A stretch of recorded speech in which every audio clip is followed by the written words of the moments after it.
अस्सलाम वालेकुम बच्चों, आप सब खैरियत से हैं। हमारे पास मुताला पाकिस्तान में पहला सबक चल रहा है, जिसके हम अब तक 4 लेक्चर मुकम्मल कर चुके हैं। पाकिस्तान की नज़रियाती असास, जिसके अंदर सबसे पहले हमने नज़रिया, उसका मफ़हूम, माक़िस पढ़ा, नज़रिए की अहमियत पढ़ी, फिर नज़रिए के जो इरकान हैं वो पढ़े, फिर पाकिस्तान की नज़रियाती असास। उसके बाद हम लोगों ने जमहूरियत के उसूल पढ़े इस्लाम में।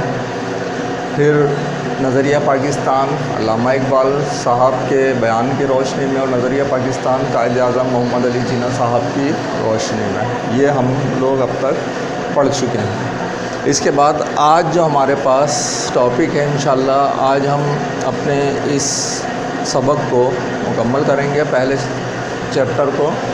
उसमें हमारा जो उन्वान है वो नज़रिया और कौमी किरदार, और इसके अंदर जो पहली चीज़ हम पढ़ रहे हैं वो है नज़रिए पर पुख्ता यकीन।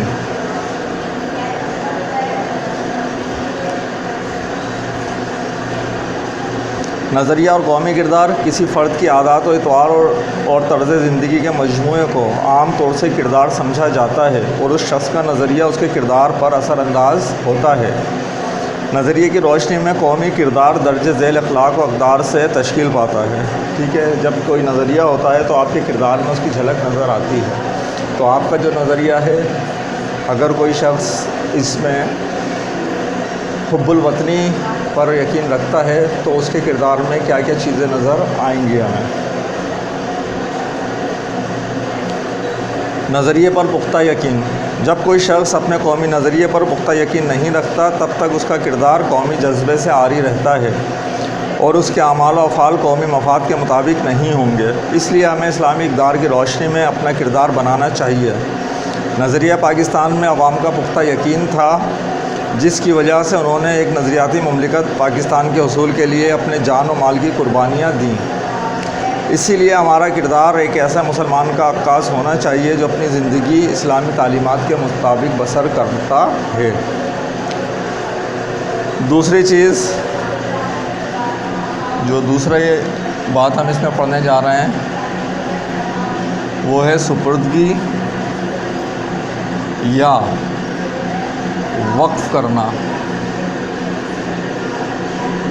अपनी ज़िंदगी वक्फ़ करना, अपने आप को किसी काम के लिए वक्फ़ करना। इसके मायने हैं अपने आप को किसी मकसद के उसूल के लिए गहरे जज्बे और एहसास फ़र्शनासी के साथ मखसूस कर देना। जो शख्स कौमी नज़रिए से मुकम्मल हम आहंग होकर काम करता है वही सही मायनों में कौमी मफाद के लिए अपने आप को वक्फ़ कर देता है।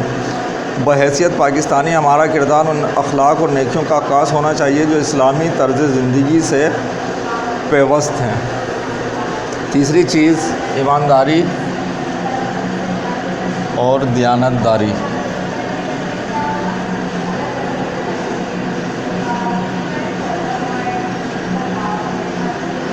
ईमानदारी और दियानतदारी।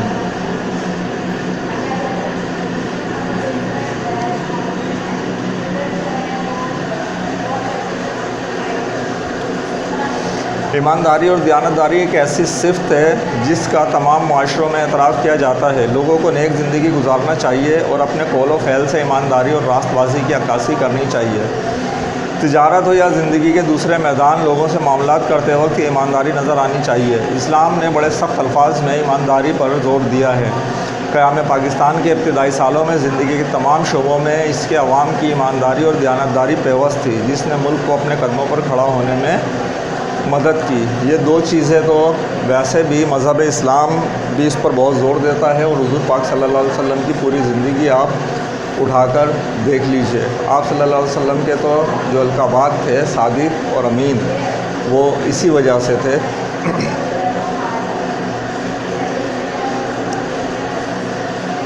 चौथी चीज़, हुब्बुल वतनी।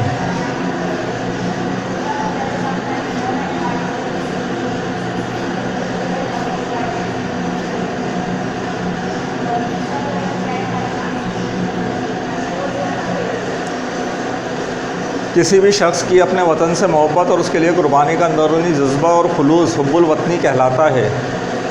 किसी आजमाइश के वक्त या आज़ादी को अगर ख़तरा हो तो उस वक्त लोग अपने कौमी किरदार का मुजाहरा करते हैं। भारत के ख़िलाफ़ 1965 ईस्वी की जंग के दौरान पाकिस्तानियों ने हुब्बुल वतनी के जज्बे का ज़बरदस्त मुजाहरा किया था, जो दरअसल उनके कौमी किरदार का मज़हर था।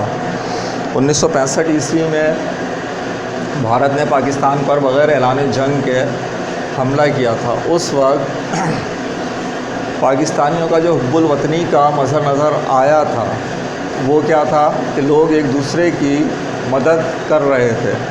अपनी मदद आपके तहत फ़ौज को जो है उन्होंने बॉर्डर के लिए छोड़ दिया था और अंदरूनी काम खुद संभाल लिया था। क्या मोहब्बत वतन से कि बॉर्डर के ऊपर क्योंकि हमने ट्रेनिंग हासिल नहीं की है, वो काम आप देखें। बाकी ज़ख्मियों को रसद पहुंचाने का और दीगर जो उमूर थे वो अवाम ने ख़ुद अपने ज़िम्मे ले लिए थे और फ़ौज को इस तरफ से बिल्कुल आज़ाद कर दिया था। मिलजुल कर अपने वतन से मोहब्बत के लिए जो काम जो शख्स कर सकता था, जो चीज़ अपनी पेश कर सकता था, दूसरों को ज़रूरत थी।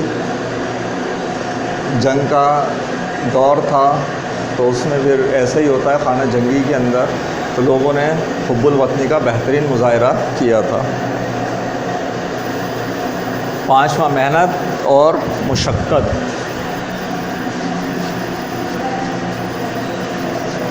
इसमें नज़रिए के जो और कौमी किरदार है, इसके अंदर जो हम पांचवी चीज़ पढ़ने जा रहे हैं वो है मेहनत और मुशक्क़त।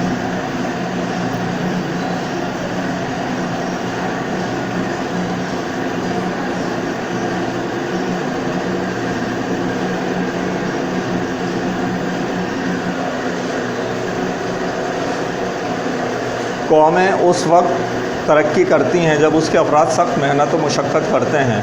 इसके लिए एहसास फ़र्श शनासी की ज़रूरत होती है। तरक्की याफ्ता अक़वाम इसलिए खुशहाल और तरक्की याफ्ता बन सकी हैं क्योंकि उनके अवाम में शदीद एहसास फ़र्श शनासी और ज़िम्मेदारी पाया जाता है। किसी भी मुल्क के वसाइल उसके अफराद की सख्त मेहनत की बदौलत ही तरक्की खुशहाली का रूप धारते हैं और नशोनुमा पाते हैं। जी हाँ, अगर हम मुलाजिम हैं कहीं तो हमारा काम है, हमारा जो ड्यूटी टाइम है उसे बैठकर गुजारने के बजाय या उसके अंदर सुस्ती से काम करने के बजाय अगर हम फुर्ती से काम करते हैं तो हम अपना काम के साथ प्लस कुछ ज़्यादा काम भी कर पाते हैं। जो हम ज़्यादा काम करते हैं वो क्या होता है, हमारे मुल्क की तरक्की का बाइस बनता है। हमारी जो अफरादी क़ुव्वत है वो बेहतरीन तरीके से काम में आ जाती है। छठी चीज़ जो हम इसमें पढ़ रहे हैं वो है कौमी मफाद।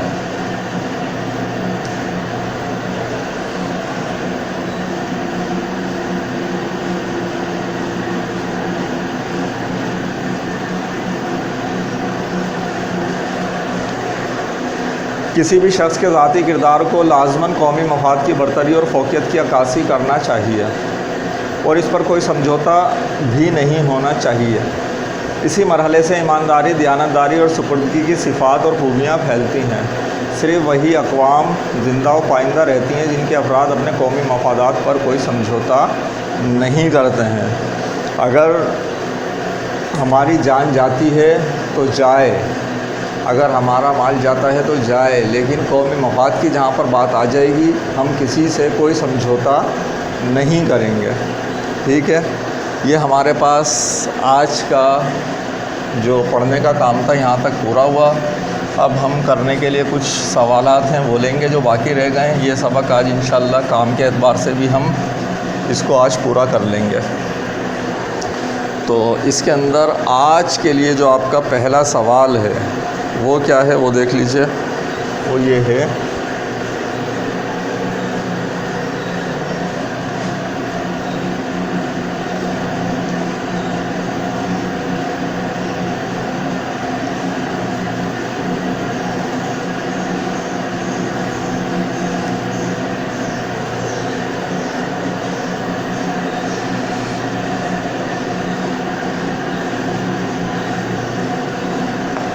ये सवाल गलत लिखा हुआ है यहाँ, मैं इसको सही कर देता हूँ।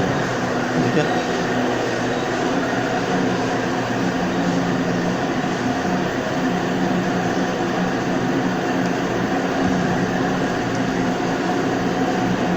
कंपोजिंग मिस्टेक है।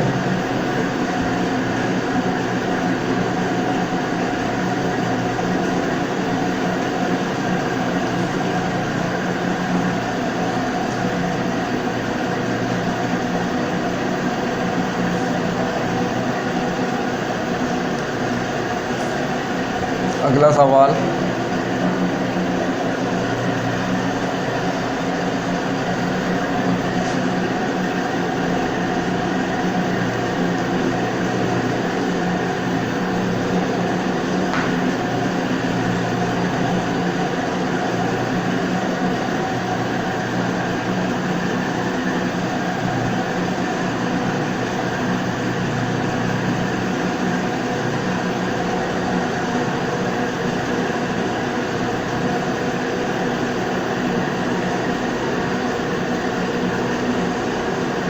किसी नज़रिए में क्या क्या चीज़ें शामिल हैं। एक सवाल कीजिए, वीडियो रोकिए, अगला सवाल कीजिए।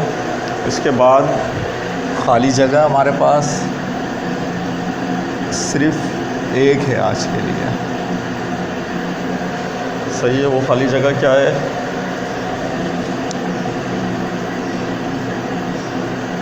किरदार